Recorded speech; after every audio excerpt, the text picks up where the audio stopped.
Dystopia is defined as an imagined state or society in which there is great suffering or injustice, typically one that is totalitarian or post-apocalyptic. In other words, DragonLance.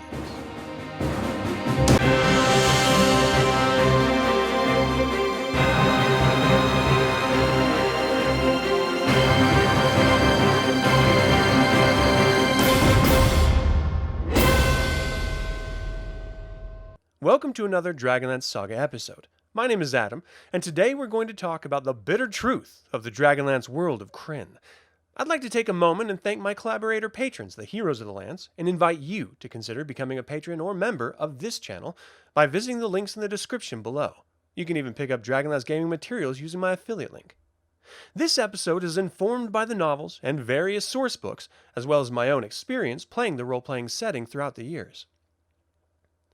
When one thinks of DragonLance, typically the first thing you think of is the War of the Lance or the Heroes of the Lance. And though that entire war was told primarily from the heroes' side and focused on good overcoming evil, I believe seeing DragonLance solely from that one event is bearing the lead, so to speak. You can look at any point of Krynn's history and find yourself mired in a dystopian landscape where any beacon of hope is at best buried in sorrow and fleeting. The first expected reaction from this setup is logically, well, isn't every fantasy story like that? Didn't they just copy The Lord of the Rings? I would argue that no, DragonLance is a distinctly dystopian world, different from every other high fantasy setting. First, the gods themselves are the ones meddling with the affairs of men. The gods of evil are actively, not passively, but actively making war on the land. The gods of good are bolstering up heroes to battle the evil minions, and ultimately, in the moment of need, they abandon them all because they weren't worthy. Worse yet, they threw a mountain on the planet, changing the very face of Krynn in all of its continents. Again, you may say, but cataclysms happen in every fantasy world, right? Do they? Was it because of the machinations of the gods themselves meant to punish the people? And what about the collateral damage?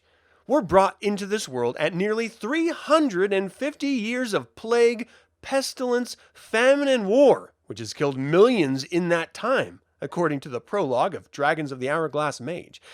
After a couple generations, the memory of dragons and the gods faded to myth. There wasn't even healing. Magic was shunned at best, or magic users were murdered at worst. The Knights of Solamnia, once seen as the protectors of the people, were hunted and thrown off their lands, or murdered. And to think we lost our minds about toilet paper scarcity last year. After the War of the Lands, the citizens of the world had what, 30 years of reconstruction, fighting, and struggle before, whoops, Cataclysm number 2, in the form of chaos itself. For some reason, chaos was upset after having been imprisoned in the Greystone for well over 9,000 years. Who would have thought it? It takes the entire pantheon of deities and every fighting age citizen of the world to stand up against him or risk oblivion. Chaos cuts a canyon through the Solamnic Plains, erupts the Lords of Doom, a trinity of volcanoes, calms the maelstrom in the blood sea, and boils the ocean. Can you imagine being a farmer in this world? You know nothing but death, destruction, and starvation. Looting and murder are tools of survival, not the actions of bad men. Game of Thrones has nothing on DragonLance. If survival at this point was impossible, it was about to get even worse. Seriously. About a year later, after, 38 years of the return of healing, it's gone again just like that. But not just healing, all magic. A world that was based on the gods' engagement and gifts to the world is now absolutely over.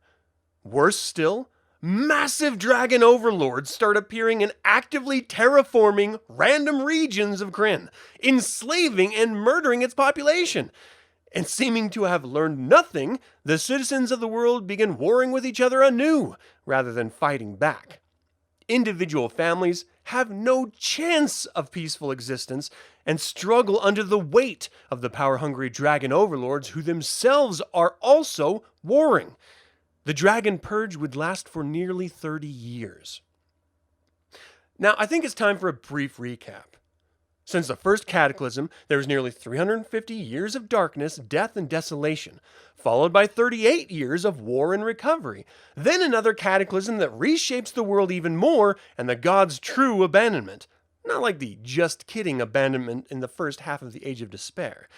Then the dragons come, and it's nearly 30 more years of war, darkness, slavery, and attempted survival. Then there was magic discovered inherent in the planet due to chaos seeping out of the Greystone, but its use only caused infighting for political control. To complicate things further, there is a thread of failure that runs through every organization of peoples on Krynn. With evil, it's the idea that evil always destroys itself. This can be seen primarily in the Age of Despair, but the supposedly good peoples of Krynn are arguably worse.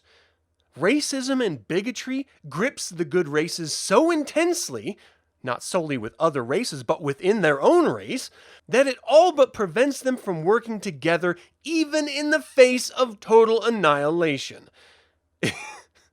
In Krynn's past, it took the gods' direct influence to force them to work together to save their own hides. The beacons of light and justice, the Salamnic Knights, are some of the worst examples, as they are more concerned with political power over each other than doing their duty to the people. Wherever and whenever you look at the good people in Krynn, you will see glaring flaws forcing you to come to the terms that on Krynn, there are no good people. There are the heroes of the lance, but even they, except for Goldmoon, Tasselhoff, and Flint, find themselves corrupted and acting against their own self-interest. Yeah, even Sturm, see Dragons of the Dwarven Depths. No, on Krynn, life is so difficult and challenging that you can't afford to be good. So I would argue against the idea that Dragonlance is good triumphing over evil, but rather corruption triumphing over all with brief glimpses of good. It doesn't get more dystopian than that.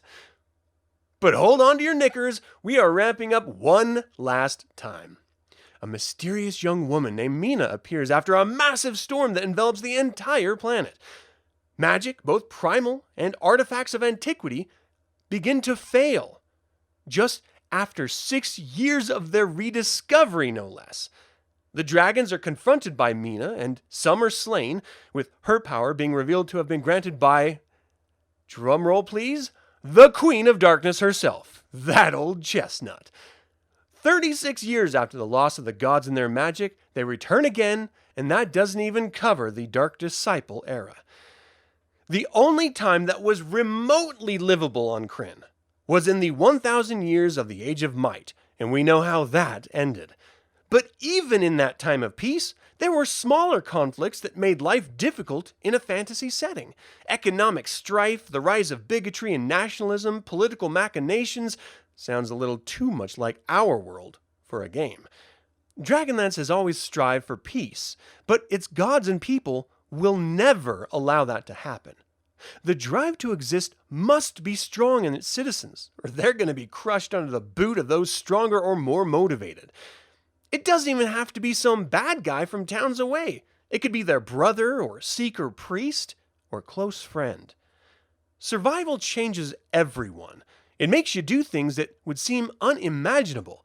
It makes you act in ways that may be in stark contrast to your very nature.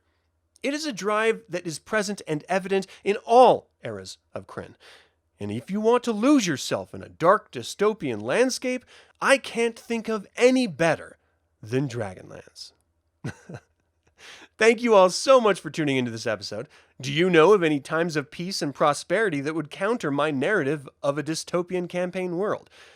Do you play the world with that in mind? And finally, if you were to choose one era to explore, what would it be? Leave a comment below. I would like to once again invite you to consider becoming a patron or member of this channel, and you can pick up Dragonlance gaming materials using my affiliate link, all of which are in the description below.